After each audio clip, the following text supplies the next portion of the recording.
जो आपको ये कहता है अपने मुल्क को जला दो, अपने मुल्क की बिल्डिंग्स, इमारतें जला दो, एक सूबे को कहता है दूसरे सूबे पे हमला कर दो, वो आपका सगा नहीं है, वो आपका हमदर्द नहीं है। पाकिस्तान के खातिर मुज़ाकरात को कामयाब करना चाहते हैं, सिंसियरिटी से बैठे हैं और हम समझते हैं कि जब आप अपने मुल्क के लिए सोचेंगे, अपने लोगों के लिए सोचेंगे, सबको एक संजीदगी के साथ और सिंसियरिटी के साथ बैठना चाहिए। ये जब मुज़ाकरात शुरू हुए तब भी मैंने ख्वाहिशात का इज़हार करने के साथ साथ इस अपने खदशे का भी इज़हार किया था कि मुझे डर है कि इमरान खान इन मुज़ाकरात को आगे बढ़ने नहीं देगा, और बदकिस्मती से मेरा वो जो खदशा था वो सही साबित हो रहा है। स्पीकर ऑफिस से बारहा रब्ता करने के बावजूद हमें कोई मुस्बत जवाब नहीं मिल रहा है।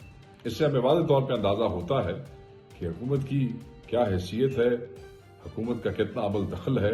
तीसरी नशिस्त से पहले इमरान खान साहब तक एक्सेस नहीं दिया जाता है, इमरान खान साहब से हिदायत लेने के लिए उन तक पहुंच नहीं दी जाती, तो फिर शायद तीसरी नशिस्त की कोई जरूरत ही ना हो।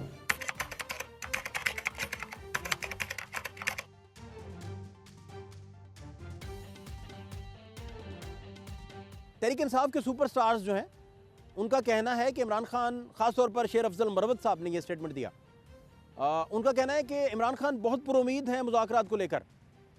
और ये बड़ी हैरत वाली बात थी कि अगर इमरान खान मुज़ाकरात के अमल को लेकर पुरुमीद हैं तो फिर नवाज शरीफ के अर्दली वाला बयान तो कुछ घंटे पहले आया था, यानी कि आप उन्हें 72 आवर्स पहले कह लें, तो उन बयानात की फिर ज़रूरत क्या थी।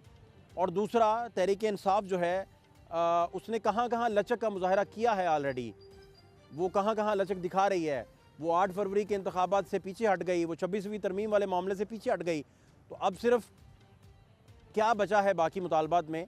फ़कत रिहाई का मुतालबा है कि जितने लोग बिहाइंड बार्स हैं और भी पकड़ दकड़ ना की जाए और इनको भी जेलों से निकाला जाए। और दूसरा, ना सिर्फ इनको जेलों से निकाला जाए बल्कि 26 नवंबर और 9 मई का भी कमीशन कायम किया जाए। तो ये बात फिर किस तरफ जाएगी, नतीजा इसका क्या निकलेगा, ये समझना भी ज़रूरी है। सरगोशियों में जो खान साहब आपके साथ अक्सर डिस्कशन करते हैं, वो खान की सरगोशी में कोई बात होती, वो आजकल क्या सोच रहे हैं और या क्या हदायत देते हैं? या तो बड़ी देखें, उसने अपने मौक़िफ़ में लचक दिखाई है और अब खान भी अब पुरुमीद हैं इन मुज़ाकरात से। इमरान खान इन मुज़ाकरात वाले सेशन से पुरुमीद है? पुरुमीद है। वो तो अर्दली वाला भी बयान दिए हुए 24 घंटे नहीं हुए। तो अर्दली यानी बयान नहीं देगा, वो बयान तो वो देगा, वो तो उसकी आदत है, उसकी खसलत है। पाकिस्तान के बहुत बड़े जर्नलिस्ट हैं जावेद चौधरी साहब, उनके पास चलते हैं, उन्हीं से जानते हैं कि मुज़ाकरात का वो मुस्तकबिल क्या देख रहे हैं, बानी पीटीआई का फिर वो फ्यूचर क्या देख रहे हैं, और इन सारी चीज़ों का लिंक पॉलिटिकल स्टेबिलिटी से है। तो वो फिर पॉलिटिकल स्टेबिलिटी को किस तरह डिफ़ाइन करते हैं। बड़े मायानाज एंकर पर्सन हैं, बहुत बड़े सहाफ़ी हैं, पाकिस्तान का बड़ा नामवर चेहरा हैं जावेद चौधरी साहब, उन्हीं के पास चलते हैं और ये सारी गुत्थियाँ उन्हीं से समझने की कोशिश करते हैं।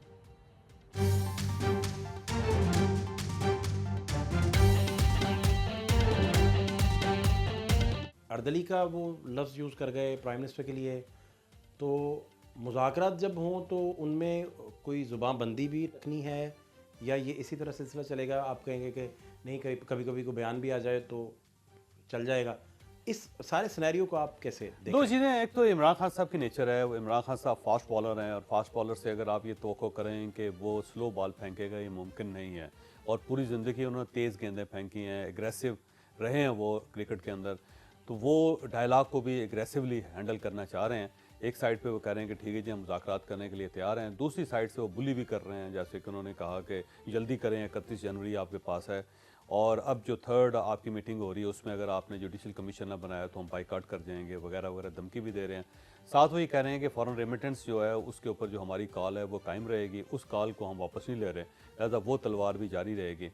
साथ साथ उन्होंने कहा कि प्राइम मिनिस्टर साहब अर्दली हैं, इससे जमहूरी दौर को भी वो मार्शल लॉ के अंदर लेके आ रहे हैं। तो इमरान खान साहब की ये नेचर है कि वो जब भी कोई बात करना चाहते हैं, कोई दरख्वास्त करना चाहते हैं, तो साथ उसे कहते हैं देख लें, नहीं करेंगे तो फिर मेरे पास एक और ऑप्शन भी है, मैं आपकी फटियां तोड़ दूंगा। तो वो इमरान खान साहब की एक नेचर है। एक चीज़ तो ये है कि वो अपनी नेचर के हाथ मजबूर हैं शायद।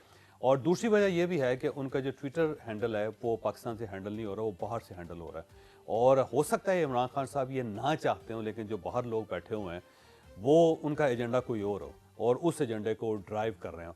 तो अब वैसे पिछले दिनों इमरान खान साहब की जो टीम है उनसे जाके मिली है और उसने इमरान खान साहब की मिन्नत की है कि सर जब तक डायलॉग चल रहे हैं आप इस किस्म की हरकतें ना करें। तो इमरान खान साहब ने कमिटमेंट की है कि वो अब फौजी अदारे जो हैं उनके ऊपर कोई तनकीद नहीं करेंगे और सिर्फ सियासतदानों तक महदूद रहेंगे। और पिछले 3 दिनों से उन्होंने यही किया। अब चौथा दिन आता है तो फिर पता चलेगा कि वो अपने वादे पे कायम रहते हैं या नहीं।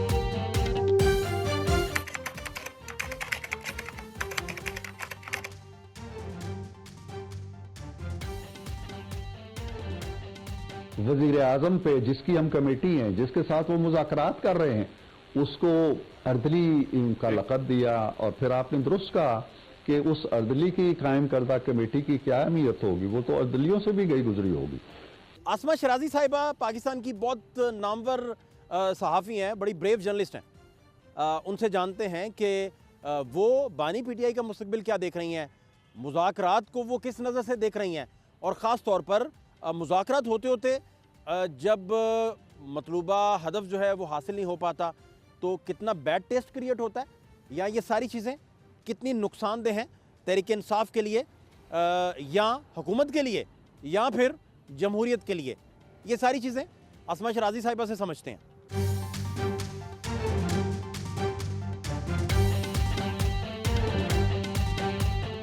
ये मुज़ाकरात चल रहे थे तो इमरान खान साहब ने कह दिया कि शहबाज शरीफ तो अर्दली हैं, तो इस तरह मुज़ाकरात चलते रहेंगे या ये चीज़ें बैड टेस्ट क्रिएट भी करती हैं, या आप समझती हैं कि नहीं नहीं मुज़ाकरात भी चलते रहते हैं, स्टेटमेंट्स भी चलती रहती हैं? आपका क्या टेक है इन चीज़ों? देखिए, मेरा ख्याल है कि पहली बात तो इस पे गौर करना पड़ेगा कि इमरान खान साहब ने ये कहा क्यों। जब मुज़ाकरात चल रहे हैं, एक बात आगे बढ़ रही है, तो इस नौइयत का बयान उन्होंने क्यों दिया? एक सवाल तो ये बहुत इम्पॉर्टेंट है। फिर उनके इस बयान के बाद क्या हुआ, वो दूसरी अहम बात है।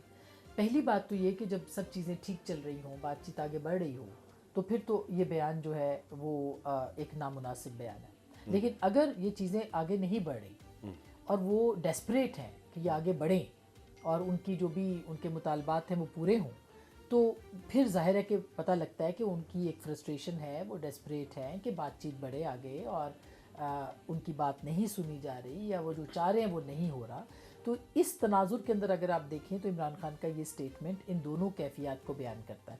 दूसरा जो उनका है कि उन्होंने ये कह के तस्दीक की है, ज़ाहिर है कि वो प्राइम मिनिस्टर की तस्दीक कर रहे हैं। तो अब जाहिर है कि जब आप बातचीत भी कर रहे हैं और आप इस तरह के स्टेटमेंट्स भी दे रहे हैं और आप ऐसी तज़हीक अमेज़ गुफ्तगू भी कर रहे हैं और आप ये ज़ाहिर करने की कोशिश कर रहे हैं कि पॉलिटिकल लोग मेरे लिए इम्पॉर्टेंट नहीं हैं, प्राइम मिनिस्टर मेरे लिए मैटर नहीं करते, तो फिर ज़ाहिर है कि एक तरह से तात्तुल तो होना था और वो हुआ भी।